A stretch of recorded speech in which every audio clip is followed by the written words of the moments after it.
ආයුබෝවන් චූටි දුවල පුතාලා හැමෝටම. ඔන්න අදත් ඔයාලට චූටි වීඩියෝ එකක් අරන් එන්නයි මම සූදානම් වෙලා ඉන්නේ. ඉතින් 3, 4, 5 ශ්‍රේණිවල දරුවන්ට මේ වීඩියෝ එක ගොඩාක් වැදගත් වෙනවා. අද මම මේ කියලා දෙන්න යන්නේ ශිෂ්‍යත්ව විභාගයේදී ඕගොල්ලෝ නිතරම වරද්දන ප්‍රශ්නයක් ගැන. ඉතින් මේක 3, 4, 5 ශ්‍රේණිවලදී ජලයේ පාඩමේදී සහ අපේ අතීත විත්ති කියන පාඩම්වලදී ඔයාලා ඉගෙන ගන්නවා.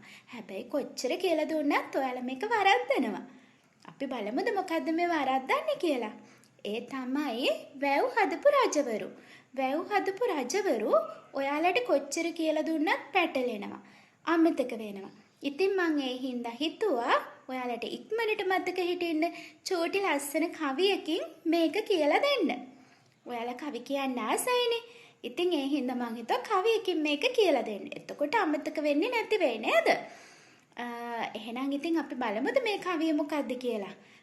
මේ කවිය ඉස්සලා පාඩම් කරගන්න. පාඩම් කරගෙන මගෙත් එක්කම ලස්සනට ගායනා කරන්න.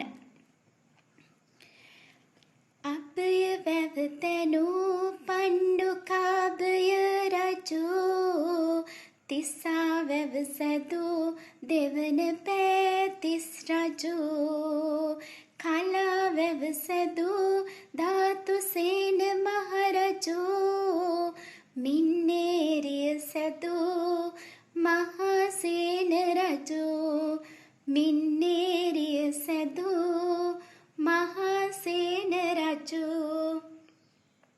ඔන්න ඉතින් චූටි කවියක්. පද පේලි 4යි තියෙන්නේ. රජවරු 4 දෙනෙක් ගැන හදපු වැව් 4ක් ගැන මේ කවියෙන් කියලා දුන්නා. ඉතින් මේක පාඩම් කරගත්තොත් ඔයාලට පුළුවන් වැව් හදපු රජවරු මතක තියාගන්න. ඉතින් ලංකාවේ වැව් ගොඩාක් තියෙනවා. ඒ වැව් හදපු රජවරු ගොඩාක් ඉන්නවා. හැබැයි ශිෂ්‍යත්ව විභාගයට තියෙන ඔයාලට බොහොම ටිකයි. වැව් හදපු රජවරු ටික දෙනයි මතක තියාගන්න තියෙන්නේ.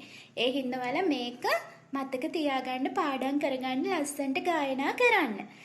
ඉතින් පුතේ අපි බලමු ලංකාවේ පළවෙනි වැව මොකක්ද කියලා. ඒ තමයි ලංකාවේ පළවෙනි වැව තමයි අබේ වැව. මේ අබේ වැවට කියන තව නමක් තියෙනවා. ඔයාලා දන්නවද මේ නම මොකක්ද කියලා? අබේ වැවට තමයි අපි බසවක්කුළම වැව කියලාත් කියන්නේ. එහෙනම් මේ අබේ වැව එහෙම නැත්නම් බසවක්කුළම වැව හැදුවේ කවුද කියලා දැන් දන්නව ඕගොල්ලෝ. ඒ වැව හැදුවේ පණ්ඩුකාභය රජතුමා. පණ්ඩුකාභය රජතුමා ගැන ලස්සන කතන්දර එහෙම තියෙනවා. ඔයාලා චුට්ටක් ඒවා හොයලා කියවන්න. හරිම ලස්සනයි රජ කතා. ඊළඟට තිසා වැව.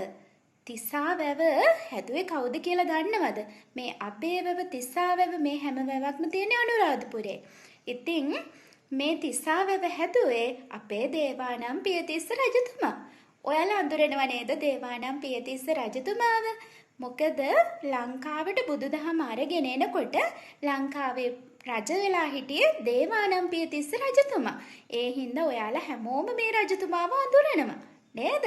එහෙනම් දේවානම් පියතිස්ස රජතුමා තමයි තිසා වැව හැදුවේ. ඊළඟට බලමු අපි අනුරාධපුරේ තියෙන මහ විශාල වැව. ඒ තමයි කලා වැව. මේ කලා වැව හැදුවේ කවුද කියලා අපි බලමු. කලා වැව හැදුවේ අපේ ධාතුසේන රජතුමා. ධාතුසේන රජතුමා ගැනත් ලස්සන කතන්දර ගොඩක් තියෙනවා. මගේ පුතාලා කලා වැව දැකලා තියෙනවද? එතන බුදු පිළිමයකුත් තියෙනවා. ඒ තමයි අවුකන පිළිමය. අවුකන පිළිමය තියෙන්නේ කලා වැව ළඟමයි. ධාතුසේන රජතුමාගේ මහා නිධානය තමයි මේ කලා වැව. බොහොම කැපකිරීම කරලා තමයි මේ කලා වැව හැදුවේ. ලස්සන කතන්දරයක් තියෙනවා. ඔයාලා හොයලා කියව ගන්න. ඊළඟට මින්නේරි වැව. මින්නේරි වැව හැදුවේ අපේ මහසෙන් රජතුමා. ඔයාලා අහලා තියෙනවා මහසෙන් රජතුමා මින්නේරි වැව හදපු හින්දා මින්නේරි දෙවියෝ කියලා හැඳින්නුවා. ඉතින් දෙවියෙක් විදිහට හැඳින්නුවේ මේ මහ විශාල මින්නේරි වැව හදපු නිසා නේද? ඉස්සර කාලේ පුතේ අපේ රටේ ප්‍රධාන ජීවනෝපායෝනේ කෘෂි කර්මාන්තයනේ. ඉතින් මේ කෘෂි කර්මාන්තයේදී අපිට වැහි වතුර එක්රැස් කරලා තියාගන්න තමයි වැව් හැදුවේ. ඉතින් ඒ රජවරු කරේ අපේ රටට විශාල සේවයක්. මේ අනුරාධපුරයේ තියෙන වැව් හතරට අමතරව තව තියෙනවා මහ විශාල මහ මුහුදක් වගේ වැවක්. මේ වැව තියෙන්නේ පොළොන්නරුවේ. ඒ තමා පරාක්‍රම සමුද්‍රය. සමුද්‍රය කියන්නේ මහ මුහුදටනේ. ඉතින් ඒක මහ මුහුදක් වගේ ලොකු නිසා තමයි ඒකට පරාක්‍රම සමුද්‍රය කියලා කියන්නේ.